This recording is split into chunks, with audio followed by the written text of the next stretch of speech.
विधायक नवीन जायसवाल ने झारखंड विधानसभा में कूटे गांव जैसे और कई विस्थापित गांवों का मामला उठाया कि भाई सरकार जो है वो इन गांवों में जो सरप्लस जमीन है वो सरप्लस जमीन यहाँ के बाशिंदों को विस्थापितों को कब देगी।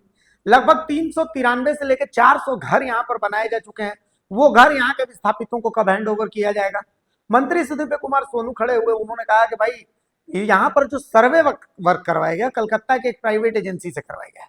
तो हेमंत सरकार कभी भी विस्थापन के नाम पर किसी बाहरी को यहाँ बसने नहीं देगी। हम जब तक इसको वेरीफाई नहीं करेंगे तब तक हम यहाँ पर लोगों को उनके आवासों से दूर रखेंगे। उन्होंने साफ साफ कहा कि स्थानीय और विस्थापन के नाम पर किसी बाहरी को यहाँ पर बसने नहीं दिया जाएगा जब तक हम पूरी तरह से कंफर्म नहीं हो जाएंगे कि जो यहाँ पर वास्तविक हकदार है उन्हीं को मिल रही है नहीं मिल रही है। तो तब तक इसको लेकर के हम बहुत सारी जांच कर रहे हैं। फिर नवीन जायसवाल खड़े हुए कि भाई आप जल्दी से जल्दी जांच करवाइए, आपको जांच करने से किसने मना किया है।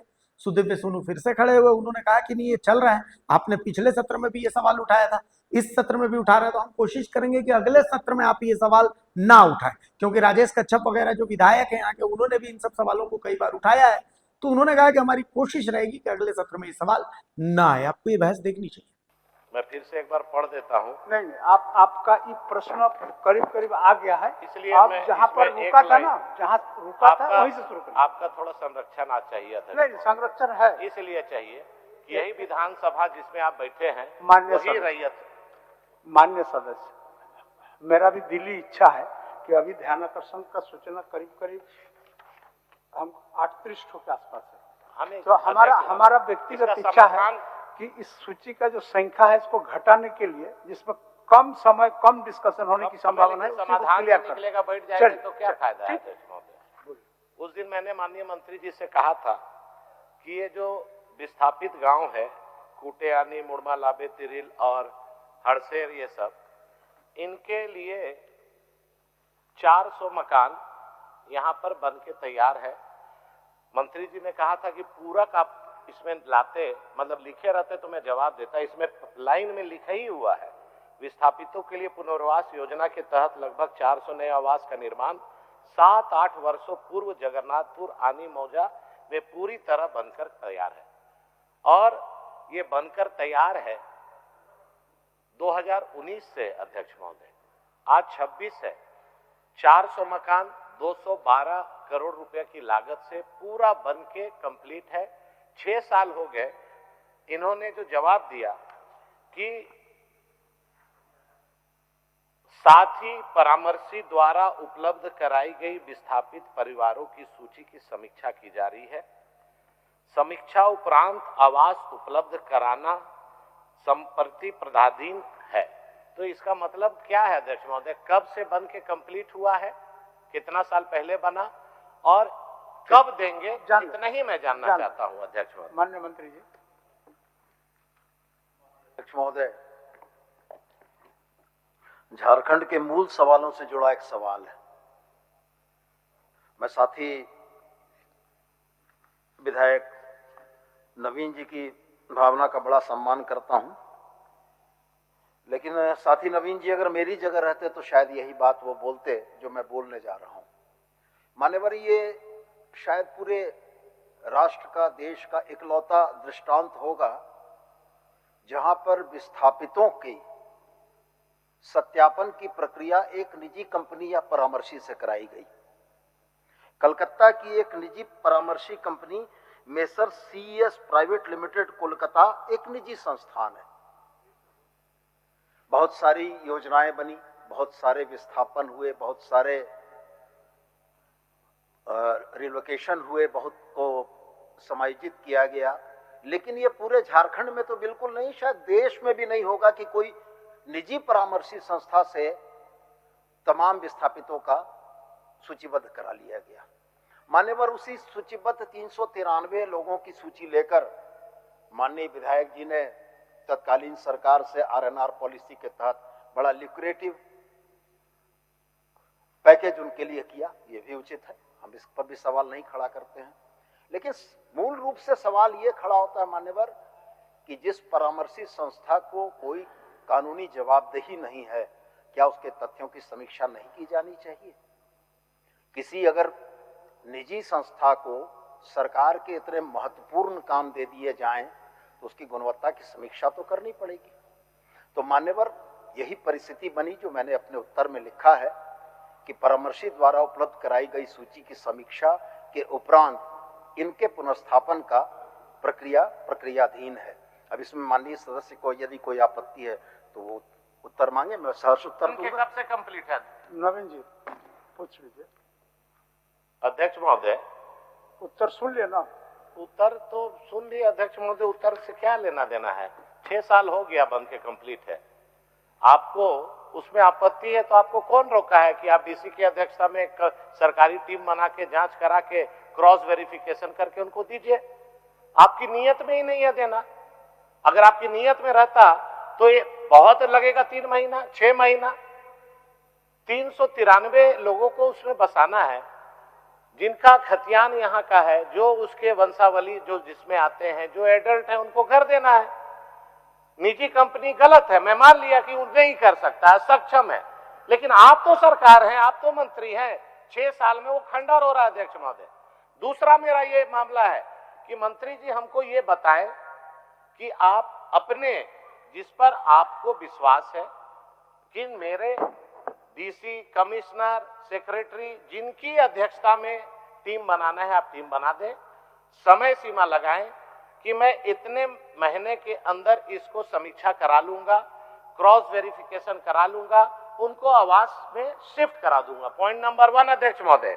दूसरा इसमें लिखा हुआ है कि पूर्व में यहाँ के विस्थापितों के लिए नए आवास आवंटित के अलावा ये एमओयू हुआ था, मैं उसमें था, चीफ सेक्रेटरी थे, मुख्यमंत्री थे, रांची डीसी थे, विभागीय सचिव थे। एमओयू हुआ था विस्थापितों के लिए सरकारी एवं गैर सरकारी नौकरी में प्राथमिकता खाली पड़े खेतीहर जमीन के लिए मुआवजा, जिस पर आज वो खेती कर रहे हैं, सरकार का ही जमीन है मान लिए, लेकिन खेती करके रोजी रोटी कर रहे हैं, उनके लिए मुआवजा, वो भी अमाउंट फिक्स है। आप बोलिएगा तो मैं बता दूंगा। और आवास शिफ्टिंग, जो अभी यहाँ आवास से उस आवास में जाएंगे, उसमें शिफ्टिंग का खर्च वो भी एमओयू में था। विस्थापितों के बच्चे के लिए बेहतर शिक्षा, स्वास्थ्य, दुकानदारों के लिए व्यवसायिक सुविधा जैसे अनेक सुविधा उपलब्ध कराने हेतु समझौता हुआ था अध्यक्ष महोदय। और इन्होंने इसमें मैंने ये भी लिखा कि जो सरप्लस लैंड है, जो एचईसी के अतिरिक्त अधिग्रहित जमीन जो सरप्लस लैंड है, यहाँ के विस्थापित रैयतों को वापस करने हेतु मैं सरकार का ध्यान आकृष्ट कर रहा हूँ। 2-3 विषय है इस ध्यान आकर्षण में अध्यक्ष। मैं इसलिए ये कह रहा हूँ कि ये कोई सरप्लस लैंड अचानक मांग की पॉलिटिकल एजेंडा नहीं है। 1961 में जो एकीकृत बिहार था, पंडित श्री विवेकानंद झा जी के विस्थापितों के साथ समझौता हुआ और उसमें सरप्लस लैंड रैयतों को नाली, सड़क ये सब बनाने के बाद वापस करने का समझौता है, उसका पत्र है ये अध्यक्ष महोदय। उसके बाद एक कमेटी बनी 1962 में, जिसमें सांडलिया कमेटी का नाम उसमें आया, डीसी थे, डायरेक्टर फाइनेंस एचईसी की अध्यक्षता में बैठक हुई और उसमें दो उस समय 1962 के विधायक उस कमेटी में थे और उसमें ये माना गया कि गठन कमेटी कूटे, आनी, मुड़मा, जगन्नाथपुर, तिवरी, लाबे, थड़सेर आदि और राजस्व गांव घोषित करे और सरप्लस लैंड को वापस करे। ये 1961 का ये चिट्ठी है मुख्यमंत्री की अध्यक्षता का और 1962 का सांडलीय कमेटी का ये रिपोर्ट है जो उस समय बहुत मुश्किल से उपलब्ध हुआ है। मंत्री जी, मैंने इसमें बहुत मेहनत किया कि आप हमारे मित्र राजेश कच्छप जी नहीं है, विस्थापितों के लिए बहुत बड़ा बात करते हैं। चुनाव के पहले भी इन्होंने कई वादे किए कि जो इसी सदन में कि हम लोग सरप्लस लैंड वापस कर देंगे रैयत को, मकान जो बनाए हैं वो दे देंगे। ना जमीन मिला, ना घर मिला, ना हम घर के रहे, ना घाट के रहे। तो आखिर ये जो घर बना, इसमें आप समीक्षा उपरांत कितने दिन के अंदर शिफ्ट कराएंगे और जमीन जो सरप्लस लैंड एचईसी का है उसको वापस करेंगे या नहीं करेंगे? माननीय मंत्री, ये दो विषय है जी। एक तो घर को आप क्रॉस वेरिफिकेशन की बात आ रही है, तो आप अगर क्रॉस वेरिफिकेशन कराना चाहते हैं तो करा लीजिए और फिर समय दे दीजिए, हो गया। मान्यवर, जब बुनियाद ही गलत हो तो इमारत तो टेढ़ी बनेगी। माननीय विधायक इस बात को भूल जा रहे हैं कि विस्थापितों की गांव की जो सूची थी उसमें कुल 8 गांव थे। मैं सदन को पढ़ के बता देता हूं, जबकि वास्तव में यह समय ही खर्च करना है।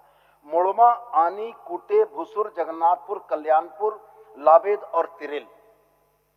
मान्यवर, जिस परामर्शी के द्वारा यह सर्वेक्षण किया गया उस सर्वेक्षण में जगन्नाथपुर और कल्याणपुर को छोड़ दिया गया।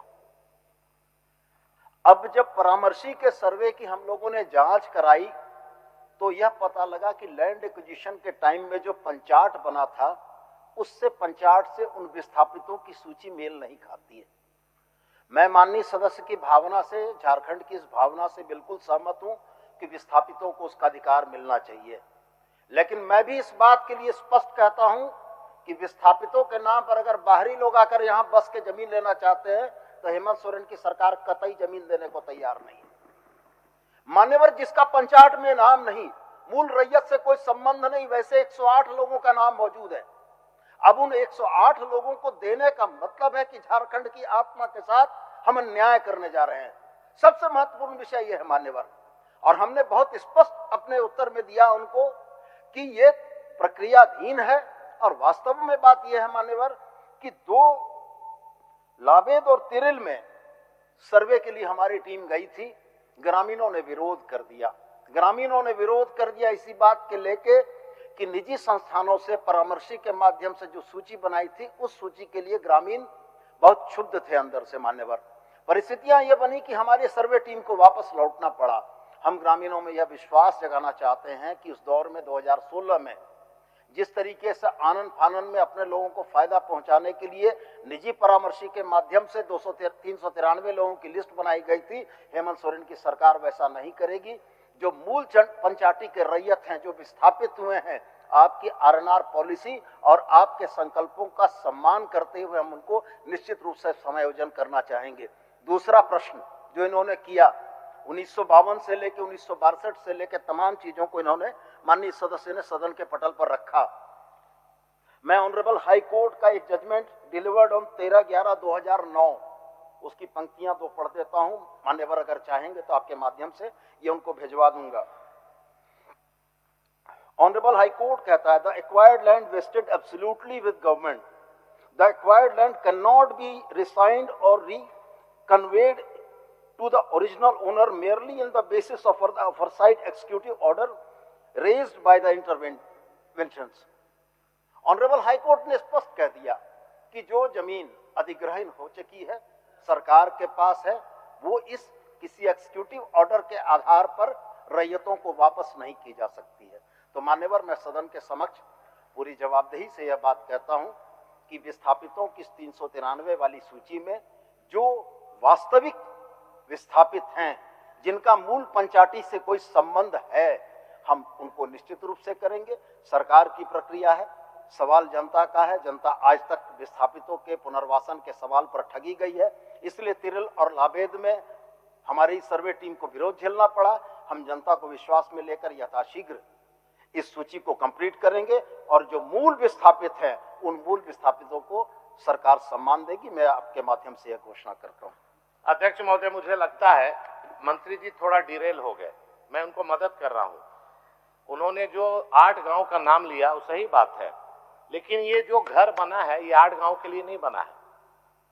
ये मैं आपको बताना चाहता हूं कि ये विधानसभा के लेफ्ट एंड राइट जो कोर कैपिटल है आरएनआर पॉलिसी के अंदर, जिस पर विस्थापित रह रहे हैं, अभी मकान बना के रह रहे हैं, उनका घर जो तोड़ा जाएगा, तोड़ने के पहले उनको शिफ्ट कराया जाएगा। मेरी बात समझिए अध्यक्ष महोदय, जो आपके विधानसभा के लेफ्ट, विधानसभा के राइट जितना 350-400 मकान बने हैं एडल्ट को, उन्हीं को देना है। आप बोल रहे हैं लाबेद, आप बोल रहे हैं कल्याणपुर। अरे हुजूर, कल्याणपुर का मामला ही नहीं है, ये कोर कैपिटल एरिया जो आपका विधानसभा में आपका सचिवालय बनना है, फलना बनना है, जिस पर विस्थापित आज भी एग्जिस्ट कर रहे हैं, मकान बना के अपने रईती उनके लिए बनाया अध्यक्ष महोदय। उनको शिफ्ट कराना है, घर को तोड़ना है, पॉइंट नंबर 1। और इन्होंने जो जमीन की वापसी का 2009 का हाईकोर्ट का रेफरेंस दिया, वो आज 2026 है। लारा कानून, हमारे भू राजस्व मंत्री यहाँ बैठे हैं, 2013 क्या कहता है कि जिस पर्पस से लैंड लिया गया, उस पर्पस से लैंड अगर यूटिलाइज नहीं हुआ तो सरप्लस लैंड को हम वापस रैयत को कर देंगे। आपके घोषणा पत्र में भी है। तो हम आप 2009, 62, 61 में क्यों जा रहे हैं? आज देखिए ना कि आज 2013 का कानून आप फॉलो करेंगे इस केस में कि नहीं। और जिनका मकान आप तोड़ेंगे, अभी अगल बगल जहां पर आपको बिल्डिंग बनाना है, प्रोजेक्ट बिल्डिंग बनेगा, मंत्री लोग के लिए बनेगा, उनका घर जो टूटेगा हुजूर, इसमें चल गए जगन्नाथपुर, कल्याणपुर, टीरील, कहां कहां चल गया अध्यक्ष। तो उतना बड़ा नहीं मामला है। मामला इतने हैं कि जो 350-400 घर यहाँ बना है, जिनको आप तोड़ेंगे, वहां शिफ्ट कराएंगे, उन्हीं के लिए घर बना है। लुक्रेटिव बन गया, अरे लुक्रेटिव बन गया तो जनता के लिए बन गया। नवीन जायसवाल का घर उसमें नहीं बन गया। विस्थापित का जिसका आप घर तोड़ेंगे, उसके साथ न्याय हमने कराया था रघुवर दास जी की सरकार में बैठ के हाई लेवल मीटिंग में, और करीब 50 विस्थापितों के साथ ये MOU हुआ था। मेरा यही कहना है, उधर मत जाइए कल्याणपुर, आप यहाँ देखिए अगल बगल। फाइनल जवाब जाना माननीय मंत्री। मान्यवर नवीन जायसवाल जी शायद उस समिति के सदस्य होंगे, तो समिति की जो मूल भावना होगी उससे वो ज्यादा बेहतर अवगत होंगे। हम उस पर सवाल नहीं खड़ा करते हैं। कोर कैपिटल एरिया में कुल 8 गांव आते हैं, और कोई भी सरकार जब पुनर्वासन की बात करती है तो उन 8 गांवों के पुनर्वासन की बात करती है। मैं उनकी बात से भी सहमत हो जाता हूँ। अब मान्यवर मेरी बात पूरी होने दीजिए। नवीन जी आपके बीच में हमने नहीं टोका। नवीन जी सुन, जो विस्थापित को पुनर्वासन का जो बात ये कह रहे हैं, जैसे लटमा, कल्याणपुर, नया सराय, मुड़मा, वहां पर 10-10 डिसमिल जमीन, 20-20 डिसमिल जमीन 1962 में रैयत पैसा देके 400, 500, 600 में वहां विस्थापितों को वहां बसाया गया है अध्यक्ष महोदय, जमीन मिला है। लेकिन ये जो मामला है, ये कोर कैपिटल का समझ मामला में है। आ गया मंत्री जी का। बोले मंत्री जी। मान्यवर जो विषय माननीय सदस्य ला रहे हैं, चूंकि उस कमेटी में या उस RNR पॉलिसी के फॉर्मेशन में सदस्य रहे होंगे, तो मूल भावना अपनी जगह होगी, हम उसकी बात नहीं करते हैं। सरकार जब विस्थापन के पुनर्वासन की बात करती है तो विस्थापितों के कुल एरिया से पुनर्वासन के सवाल आते हैं। मैं उस बात पर भी नहीं जाता हूं। मैं सिर्फ इस बात पर जाता हूं मान्यवर कि मुड़मा मौजा में परामर्शी के द्वारा 55 लोगों की लिस्ट उपलब्ध कराई गई। जब जिला प्रशासन ने इन 55 लोगों की लिस्ट की स्थल पर जाकर जांच की, तो इन 55 में 55 लोगों का पंचायती से कोई संबंध नहीं पाया गया। आनी में विस्थापित परिवारों की संख्या 42 बताई गई, जिसमें 30 परिवारों का पंचायती से कोई संबंध स्थापित नहीं है। कुटे में 90 परिवारों की संख्या इस परामर्शी ने, कलकत्ता की इस परामर्शी कंपनी ने बताई। जब सत्यापन के लिए हमारे लोग गए, जिला प्रशासन के लोग, तो इसमें 53 लोगों का नाम पंचायती के मूल रैयतों से मेल नहीं खाता था। भूसुर की भी यही कहानी है। 16 के 16 जिन विस्थापितों की सूची सरकार को सौंपी गई थी, ये 16 के 16 लोग जिला प्रशासन की जांच टीम के समय अपना मूल पंचायती से रैयतों से कोई संबंध स्थापित नहीं कर पाए। तो मैं तो स्पष्ट यही कह रहा हूं कि पहली बात तो यह है कि यह जो सूची बनी है, यह त्रुटिपूर्ण है। और त्रुटिपूर्ण सूची, भारत का कानून भी यही करता है कि 99 दोषी छूट जाए, एक 99 दोषी छूट जाए, एक निर्दोष को सजा नहीं होनी चाहिए। पहली बात ये।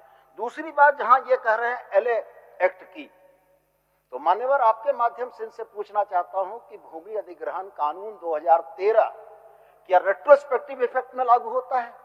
क्या कोई कानून हिंदुस्तान में भूतलक्षी प्रभाव से लागू हुआ है? 2013 के बाद अधिग्रहित की गई भूमि जिस प्रयोजन के लिए ली गई है, अगर वह प्रयोजन नहीं पूरा होता तो जमीन के वापसी के सवाल खड़े होते हैं।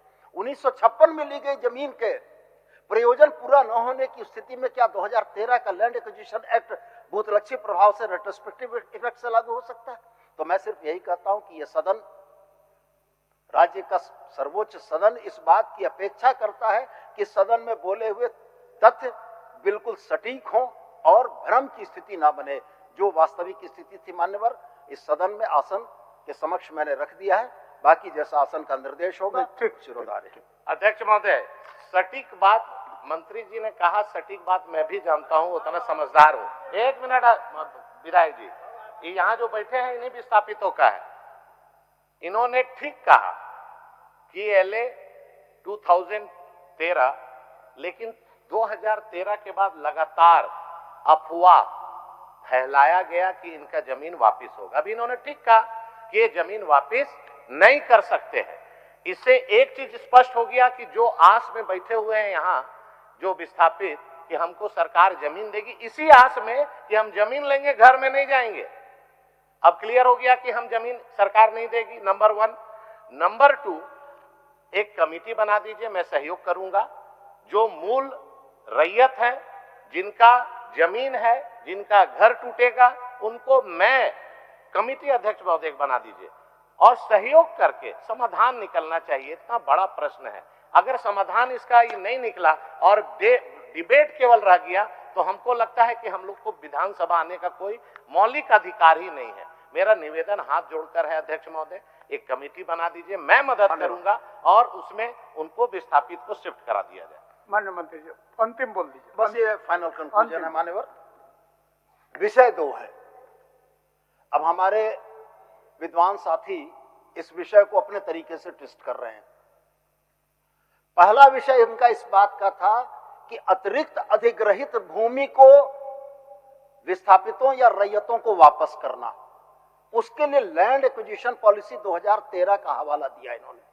मैंने सदन में पूरी जवाबदेही से यह कहा कि अतिरिक्त अधिग्रहित भूमि के वापसी का सवाल नहीं है, लेकिन मैंने ये बिल्कुल नहीं कहा कि विस्थापितों के जो हक हैं उस हक को यह हेमंत सोरेन सरकार मारना चाहती है। हम ये मानते हैं कि विस्थापित जो हुए हैं उनको आरएनआर पॉलिसी के तहत सरकार को जो देना है सरकार उसको देगी, लेकिन वैसे विस्थापितों को देगी जिसका मूल पंचायती से संबंध है। वैसे विस्थापितों को नहीं देगी जो फर्जीवाड़ा करके यहाँ चलकर आए हैं। तो मान्यवर, और रह गया कमेटी का सवाल, अगर राज्य की एग्जीक्यूटिव पर माननीय सदस्य को भरोसा नहीं है तो उसका तो भरोसा हम नहीं बढ़ा सकते हैं। राज्य की एग्जीक्यूटिव ने ही उस निजी परामर्शी के सूची में से इन विसंगतियों को खोज कर निकाल कर बताया कि इसमें जो लोग हैं ये फर्जी हैं 154। तो मैं ये मानता हूं कि हमारी कमेटी, हमारी राज्य सरकार के पदाधिकारी, कर्मचारी, एग्जीक्यूटिव इस काम को करने में सक्षम है। लेकिन जनता से जुड़े हुए सवालों पर जहां अफवाहें फैलती हैं, जहां उनको ये समझाया जाता है कि अरे अभी रुक जाओ, थोड़ा दिन और रुको ना, सरकार और कुछ देगा, ऐसे में प्रक्रिया थोड़ी दुरूह हो जाती है। हम थोड़े से समय की मांग करते हैं मान्यवर। इस समय के साथ साथ हम लोग इसका समाधान करेंगे और विस्थापितों के साथ अन्याय नहीं होगा, सदन को हम आश्वस्त करते हैं। चलिए, आपका एग्जीक्यूटिव पर अगर इतना ही भरोसा रहता तो 6 साल लग गया। माननीय सदस्य श्री अनंत प्रताप देव जी, चलिए मान लीजिए। अच्छा ठीक है, समय बोल दीजिए। समय दे दीजिए मंत्री जी, आप ही का एग्जीक्यूटिव ने कितना समय लेंगे? जिस पर विश्वास करते हैं वही समय में एक दिला दीजिए बस। ठीक। मान्यवर, चूंकि ये सरकार की फाइलों के दौड़ने का विषय नहीं है कि कार्यालय में फाइलें दौड़कर इसका समाधान हो जाएगा। ये निश्चित रूप से जनता के बीच जाकर वास्तविक विस्थापितों और वास्तविक रैयतों को चुनने का मसला है। तो समय सीमा बहुत तय करना उचित नहीं होगा, लेकिन चूंकि माननीय सदस्य पिछले सत्र में भी यह लेकर आए थे, इस सत्र में भी लेकर आए हैं, तो मैं ये मानता हूं कि अगले सत्र में फिर ये लेकर आएंगे। हमारा प्रयास रहेगा कि अगले सत्र से पहले इनको हम कुछ ठोस और नतीजा निकाल कर दिखा सके मान्यवर। चल।